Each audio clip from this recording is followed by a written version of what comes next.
Hi friends, இன்றைக்கி நம்ம கருவேப்பிலை பொடி எப்படி செய்கிறதுன்னு பார்க்கலாம். இந்த கருவேப்பிலை பொடி செய்கிறதுக்கு நான் இவ்வளோ கருவேப்பிலை எடுத்து வச்சுருக்கிறேன். இதை நல்லா கழுவி ஒரு பேப்பரில் காய போட்டு ஈரமெல்லாம் போக வச்சு இப்படி எடுத்து வச்சுருக்கிறேன். இதை ரொம்ப காஞ்சி போயிடக்கூடாது. ஜஸ்ட் இந்த ஈரம் போகிற அளவுக்கு மட்டும் நம்ம அதை உலர்த்தினா போதும். அதுக்கு ஒரு கப் நிறைய உளுந்து எடுத்துருக்கிறேன், வெள்ளை உளுந்து. அரை கப்பு கடலைப்பருப்பு எடுத்திருக்கேன். 1 டேபிள் ஸ்பூன் மிளகு எடுத்திருக்கேன். 2 வத்தல் எடுத்திருக்கிறேன். கொஞ்சமாக புளி, கொஞ்சமாக பெருங்காயம், கட்டி பெருங்காயம், தேவையான அளவு உப்பு எடுத்திருக்கிறேன். இப்போ நம்ம இது எப்படி செய்யலான்னு பார்க்கலாம். இதுக்கு முதல்ல நம்ம இந்த கருவேப்பிலையை நல்ல ஈரம் போக வறுத்து எடுத்துக்கணும். இப்போ நம்ம இதை வறுக்கலாம்.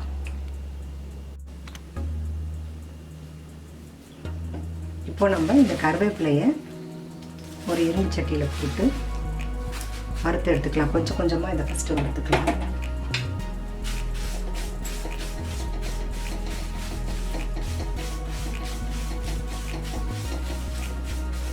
இதை எல்லாமே ட்ரை ஃப்ரை தான் பண்ணணும். எண்ணெய் சேர்த்தா கொஞ்சம் நாள் ஆகும்போது எண்ணெய் வாட வர ஆரம்பிச்சிடும். அதனால் வெறும் வாணலியில் நல்ல ஈரம் போக வறுத்து எடுத்துக்கணும். இதில் இரும்பு சத்து ரொம்ப அதிகம். எல்லாருக்குமே தெரியும் கருவேப்பிலை முடி வளர்ச்சிக்கு ரொம்ப உதவும்னு. அது மட்டும் இல்லாமல் இந்த கருவேப்பிலை நம்ம உடம்புல கெட்ட கொழுப்பை குறைக்கிறதுக்கு ரொம்ப உதவியாக இருக்குது.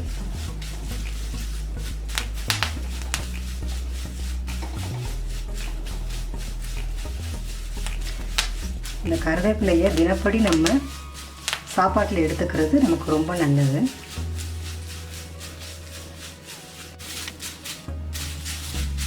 இப்போது இந்த கருவேப்பிலை நல்லா வறுபட்டுருச்சு. இப்போ இதை நம்ம ஒரு பிளேட்டில் மாற்றிக்கலாம். அடுத்து உளுந்த நல்லா வாசனை வர்ற வரைக்கும் பொன்னிறமாக வறுத்துக்கலாம்.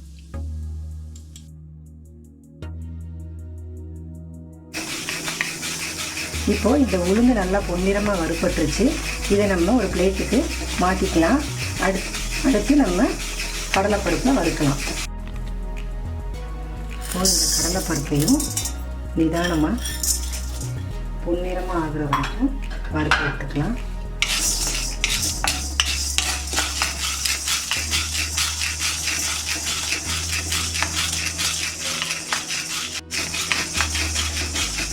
இப்போ இந்த கடலைப்பருப்பு நல்லா வறுபட்டுருச்சு. நல்லா வறுத்து வாசனை வருது. இப்போ இதை நம்ம ஒரு பிளேட்டுக்கு மாற்றிக்கலாம். அடுத்து மிளகை வறுத்துக்கலாம். இதுக்கு நம்ம மிளகு யூஸ் பண்ணுறதா நல்லது. சிவப்பு வத்தல் அவ்வளோ அதிகமாக யூஸ் பண்ணக்கூடாது. மிளகு யூஸ் பண்ணுறதுனால மிளகோட ஹெல்த் பெனிஃபிட்ஸும் நமக்கு இதில் ஆட் ஆகுது. அதனால் நம்ம மிளகு தான் அதிகமாக எடுத்துக்கணும். இந்த மிளகை இப்போ வறுத்துக்கலாம்.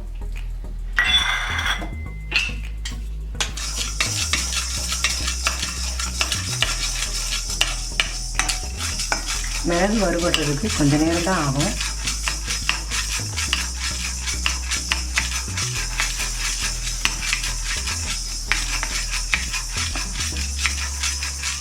இதோடவே இப்போ நம்ம இந்த வத்தலையும் சேர்த்து போட்டு வறுத்துக்கலாம்.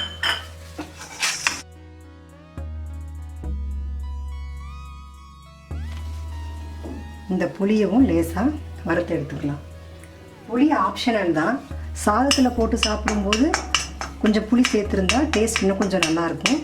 அதனால் கொஞ்சம் புளி சேர்த்துருக்குறேன். உங்களுக்கு வேணும்னா சேர்த்துக்கலாம், இல்லைன்னா இதை ஸ்கிப் பண்ணிடலாம்.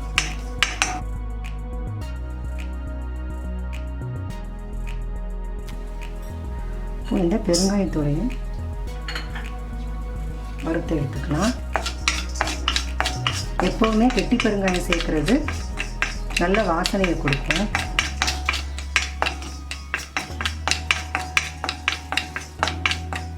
இதில் நம்ம அந்த கடலைப்பருப்பு இதெல்லாம் சேர்த்துருக்கிறதுனால கொஞ்சோண்டு பெருங்காயம் சேர்த்துருக்கேன் நான்.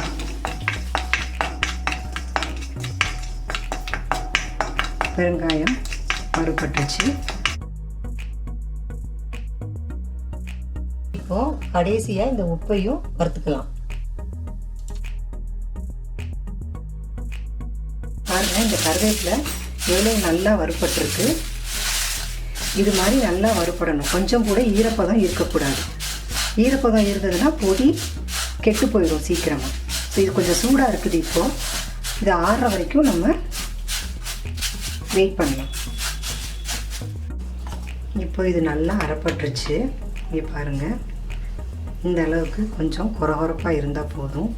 சாப்பாடில் போட்டு சாப்பிட்றதுக்கு அப்போ தான் ரொம்ப நல்லாயிருக்கும். இதில் உப்பு பத்தலைன்னா நம்ம கொஞ்சம் எக்ஸ்ட்ரா ஆட் பண்ணிக்கலாம். இதை நம்ம இப்போ ஒரு உலர்ந்த பாத்திரத்தில் மாற்றிக்கலாம். இது கொஞ்சம் சூடு ஆறின பிறகு வேறு ஒரு ஏர்டைட் கண்டெய்னரில் போட்டு ஸ்டோர் பண்ணிக்கிட்டோன்னா நம்ம டெய்லி சுட சுட சாப்பாட்டில் ஒரு ஸ்பூன் போட்டு நல்லெண்ணெய் இல்லைன்னா நெய்யோடு சாப்பிட்றதுக்கு ரொம்ப நல்லாயிருக்கும். நீங்களும் இந்த பொடியை உங்கள் வீட்டில் செஞ்சு தினமும் சாப்பாட்டில் சேர்த்துக்கோங்க.